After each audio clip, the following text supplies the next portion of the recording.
Labdien, mani sauc Ernsts, es esmu no ceplis.eu un šodien mēs apskatīsim čuguna krāsniņu ekonomiku.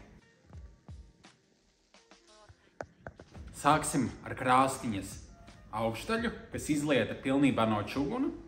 Tajā ir viens izņemams čuguna riņķis, kā arī virsma var tikt izmantota gatavošanai. Tālāk apskatīsim dekameru. Dekameras durvis izlietas pilnībā no čuguna. Dekameras stikls, karstumizturīgs, kam ir pretaizkvēpšanas funkcija, kas nozīmē, ka tas paliks tīrs ilgāk. Metāla rokturis. Priekšā dekameras stikliņam ir aizsargs, kas neļaus malkai iegāzties iekšā stiklā. Un pati dekamera ir izklāta ar šamata ķieģeļiem, kas ir biezi, un apakšā ir čuguna reste. Apskatīsim krāsniņas dekameras ietilpību. Un ir pagale, kas ir 36 cm gara. Šis dekamerā ieiet vienkārši. Protams, var arī ielikt vairākas.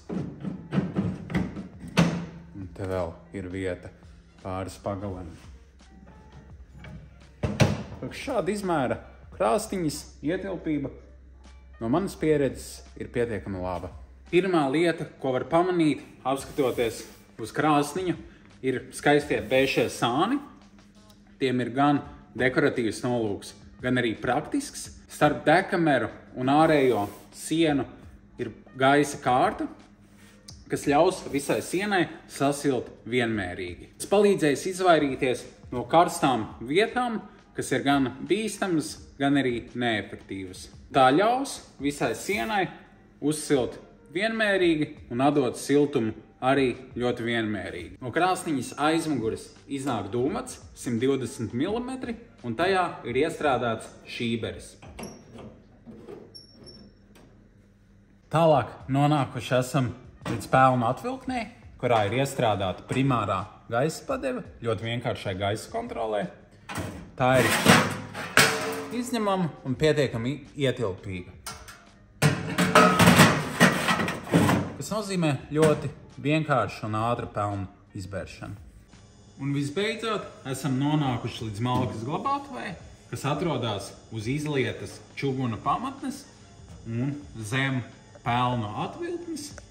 Tajā, protams, var glabāt malku, kā arī jebko citu, kas saistīts ar kurināšanu. Milzīgs paldies, ka noskatījāties šo video par ekonomiku krāsniņu. Ja jums ir kāds jautājums par konkrēto modeli vai jebkuru citu krāsniņu, droši sazinieties ar mums ceplis.eu kontaktu sadaļā, mēs jums palīdzēsim.